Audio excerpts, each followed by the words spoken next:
Mbote na bino bandeko eza wa bino mama Henriette Kilumbu Shembo TV na yesu ko présenter bino elubu na ngai ya makayabu ya bitoyo. O makayabu ezaka na Kisangani pe ezaka na Lubumbashi. Mais akola semble to kosa pepe soup tolanda to kinembango mbango te. Awa toza makayabu na biso ya bitoyo. Bitoyo na biso ya ngoyo. Makayabu pe na Kisangani ezalaka pe za modèle belé oyo uti directement Lubumbashi. Nde yango tokolamba makayabu na biso pusa na caméra na ngai awa toko présenter na makayabu na biso totutaki tomate ya mbuma toko tia mafuta mwa muscade mungwa matungulu pilipili poiro ai yango wana bitoyo na biso lelo tokolia na pondu totutaki eza na moto tokotia na pondu na biso mikebuka. OK, toleka tozana makayabu na ngai ya ngoyo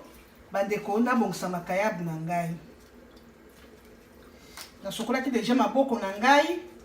nalataki déjà chapeau na ngai po soko zolamba biloko ekotaka na nini te biloko ekotaka na nini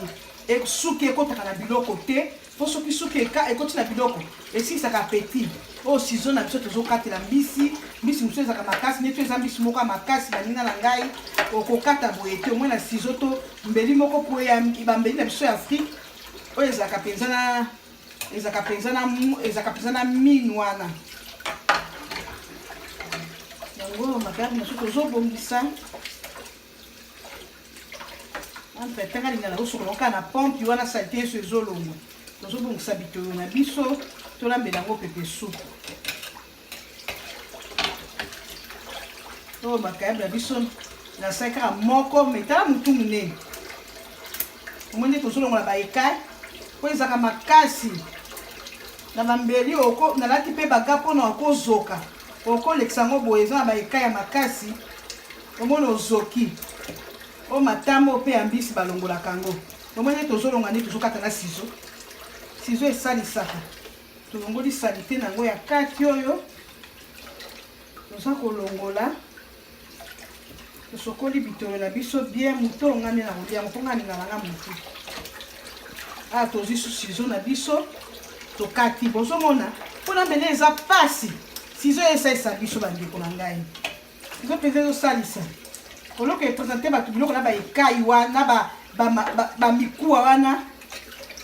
ciseau ezosalisa biso ngo tozokata tokobana kokata iko eza makasi mpenza yango ciseau esalisi bomoi ndenge ezokata kitoko ciseau mpenza tolalisaki yango bandeko makayabu na posa koyebisa bino nalalisaki yango na mai mpo makayabu ezalaka na mungwa mingi nalalisaki yango na mai na meki mungwa sava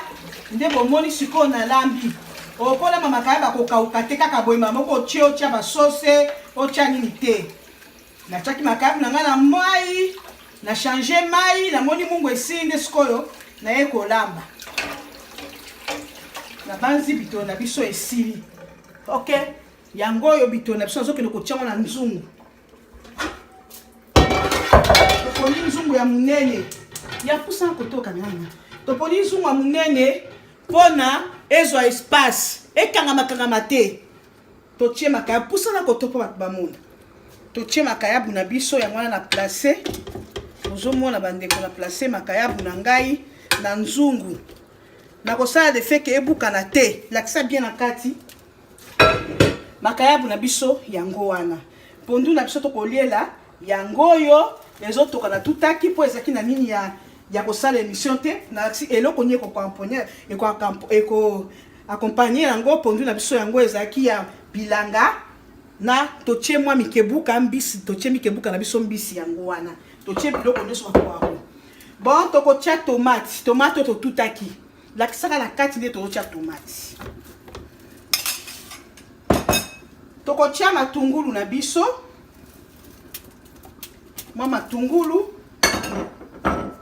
tokotia pilipili na biso tokolongola nzete te baninga tolongolaka nzete te po epanzana te po eza na bato mosusu baliaka pilipili te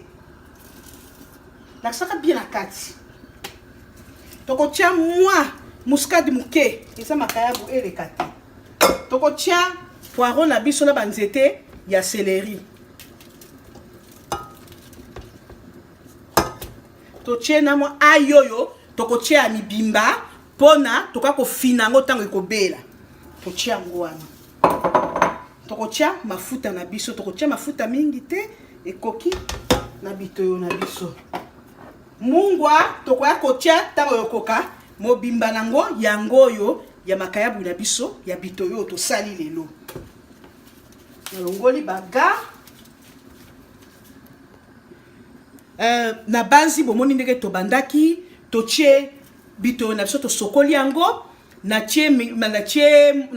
nani poiron nzete ya céleri natie tomate ya kotuta natie ya kopo te kaka tomate ya mbuma nde natie nasalaki mibale selo ndenge makaka quantité ya makayabu totiki yango ata 5 minutes totiki yango 5 minutes na banzi biloko na biso nyonso yango wana natiki yango totika yango ata 10 minutes 10 minutes ekota bomoni bien ba mama natie mafuta kaka natie mai te totika yango ekota bagu wana ekota na makayabu ntango ekota na makayabu etoki nde toye kozwa nini toye kotia mai pondu na biso yango wana wana bandeko ezotoka tokoakompagne nango ok bopesa ngai lisusu ata 10 minutes 30 minutes tozwa totia mai na makayabu na biso bitoyo ekotoka na kobalola yango te tina ndenge ekobela bino bozomona biloko eza na moto kuna tina ndenge ekobela bamama bokomona ndenge toka kotia yango na sani tokopresente makayabu na biso tozozwa mai nazwa mai natia na bitoyo na biso bozomona ndenge ezosala bozomona deja ndenge ezotoka nazwi mai eza pepe supu tolobi bien pepe supu po bitoyo na biso ekota mungwa tosangisi biloko nyonso yango wana sikoyo tokofinika tina ntango ekobela tokoya kopresente na sani na biso napesi mbote na bino nyonso bandeko nango bozotala ngai yo bozomona ngai na ntango oyo ezanga mama arrête ezwi arrête Kilumbu Shembo TV soko lingi yo mi abonné na chaîne na ngai ezali pona ko matisa moziki na biso ba congolaise ndenge tolambaka ekolo mosusu batala bi ba congolaise balambaka kitoko ba congolaise balambaka kitoko yango nde na sengi na bino bokota bomi abonné na chaîne nanga Arrête Kilumbu Shembo bokokuta masolo kitoko ya mabete bokokuta ba histoire vraie bokokuta ba conseil bokokuta kolamba nyonso esenge bokokuta ba soin de visage ata muke ekosalisa mpona loposo na bino bamama mbote na bino bokota mbote na dini bona papi bona na famille mobimba omoya Angélique ono tetelake mafumbe bambote na papa na bana nyonso vrai sponsor a Nadine Bola mobali ya Omoyi Angélique na kata Irlande bambote tokoya suite bokolandango ke ba